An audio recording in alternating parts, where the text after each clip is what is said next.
ಇನ್ನೊಂದು ಕಡೆ ಕೊಪ್ಪಳ ಲೋಕಸಭಾ ಕ್ಷೇತ್ರದ ಬಿಜೆಪಿ ಟಿಕೆಟ್ ಕೈ ತಪ್ಪಿದ ಹಿನ್ನೆಲೆಯಲ್ಲಿ ಕರಡಿ ಸಂಗಣ್ಣ ಸಂಸದ ಕರಡಿ ಸಂಗಣ್ಣ ಅವರು ಎಚ್ಡಿಕೆ ಅವರನ್ನ ಭೇಟಿಯಾಗಿದ್ದಾರೆ. ತೀವ್ರ ಕುತೂಹಲಕ್ಕೆ ಕಾರಣ ಆಗಿದೆ ಎಚ್ಡಿಕೆ ಅವರ ಭೇಟಿ. ಆದರೆ ಇಲ್ಲಿ ಬಿಜೆಪಿ ಮತ್ತೆ ಜೆಡಿಎಸ್ ಈ ಬಾರಿ ಮೈತ್ರಿಯಾಗಿ ಚುನಾವಣೆಯನ್ನು ಎದುರಿಸ್ತಾ ಇರುವ ಹಿನ್ನೆಲೆಯಲ್ಲಿ ಎಚ್ಡಿ ಕುಮಾರಸ್ವಾಮಿ ಅವರನ್ನ ಭೇಟಿಯಾಗಿರುವ ಉದ್ದೇಶ, ಇದಕ್ಕೆ ಸಂಬಂಧಪಟ್ಟಂತೆ ಇನ್ನಷ್ಟು ಮಾಹಿತಿ ಬರಬೇಕಾಗಿದೆ. ಬೆಂಗಳೂರಿನ ಜೆಪಿ ನಗರದ ಎಚ್ಡಿಕೆ ನಿವಾಸದಲ್ಲಿ ಅವರು ಭೇಟಿಯಾಗಿ ಚರ್ಚೆ ನಡೆಸಿದ್ದಾರೆ.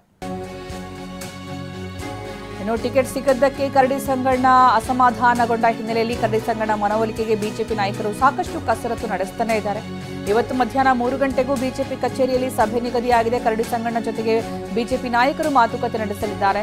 ಮನವೊಲಿಕೆ ಹಿನ್ನೆಲೆಯಲ್ಲಿ ಕರಡಿ ಸಂಗಣ್ಣ ಬೆಂಗಳೂರಿಗೆ ಆಗಮಿಸಿದ್ದಾರೆ. ಆದರೆ ಅದಕ್ಕೂ ಮೊದಲು ಜೆಪಿ ನಗರದ ಎಚ್ಡಿಕೆ ಅವರ ನಿವಾಸಕ್ಕೆ ತೆರಳಿ ಭೇಟಿಯಾಗಿದ್ದಾರೆ ಅನ್ನುವಂತಹ ಮಾಹಿತಿ ಇದೆ. ಇನ್ನೊಂದು ವಿಚಾರ, ಇಲ್ಲಿ ಎಚ್ಡಿಕೆ ಅವರ ಆರೋಗ್ಯ ಹದಗೆಟ್ಟಿತ್ತು ಸ್ವಲ್ಪ ದಿನದ ಹಿಂದೆ. ಹೀಗಾಗಿ ಒಂದು ಸರ್ಜರಿ ಕೂಡ ಮಾಡಲಾಗಿತ್ತು.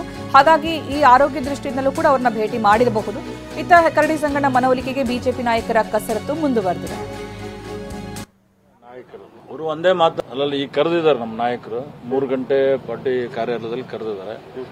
ನಮ್ಮ 8 ಕ್ಷೇತ್ರದ ಜನ ಸೀನಿಯರ್ಸ್ ಬಂದಿದ್ದಾರೆ. ಅವ್ರ ಜೊತೆ ಚರ್ಚೆ ಮಾಡಿ ನಿಮಗೆ ಅದಾದ ನಂತರ ನಿಮಗೆ ರಿಯಾಕ್ಷನ್ ಮಾಡ್ತಾರೆ. ಆಗ್ರಹ ಈಗಾಗಲೇ ಸ್ಪಷ್ಟಪಡಿಸಿದ್ದೆ ನಾನು. ಯಾವ ಕಾರಣಕ್ಕೆ ನೀವು ಟಿಕೆಟ್ ತಪ್ಪಿಸಿದ್ರಿ, ಅದಕ್ಕೆ ಯಾರು ನಿಮಗೆ ಅಡ್ವೈಸ್ ಮಾಡಿದ್ರು, ಅದರ ಉತ್ತರ ಬೇಕಂತ ಕೇಳಿದ್ದೀನಿ ಅಷ್ಟೇ. ಸಿಗಬಹುದು, ಎಲ್ಲರೂ ಸೇರಿದ್ದಾರೆ. ಅವ್ರ ಏನು ರಿಯಾಕ್ಷನ್ ಬರ್ತದೆ, ಏನು ಡಿಸ್ಕಸ್ ಆಗ್ತದೆ ಆಫ್ಟರ್ ನಾನು ನಿಮಗೆ ಮೀಡಿಯಾಕ್ಕೆ ಆನ್ಸರ್ ಮಾಡ್ತೀನಿ. ಕುಮಾರಸ್ವಾಮಿ ಅವರು ಮೊದಲಿಂದ ಅವರು ನಮಗೆ ನಾಯಕರು. ಅವರು ಒಂದೇ ಮಾತನ್ನು ಹೇಳಿದ್ರು, ನಾವು ಕೂಡ ಅಲೈನ್ಸ್ ಆಗಿರೋದ್ರಿಂದ ಟಿಕೆಟ್ ಘೋಷಣೆ ಮಾಡತಕ್ಕಂಥ ಸಂದರ್ಭದಲ್ಲಿ ನಮಗೂ ಕೂಡ ಅವರು ಕನ್ಸಿಡರ್ ಮಾಡಬೇಕಾಗಿತ್ತು. ಅದು ಯಾಕೋ ಅವ್ರು ಮಾಡಿಲ್ಲ ಅನ್ನೋದನ್ನು ಕೂಡ ಹೇಳಿದ್ರು ಅಷ್ಟೇ. ಇಲ್ಲ, ಆ ವಿಚಾರ ನಮ್ಮ ಮುಂದಿಲ್ಲ. ಅಲ್ಲಲ್ಲಿ ಈಗ ಕರೆದಿದ್ದಾರೆ ನಮ್ಮ ನಾಯಕರು.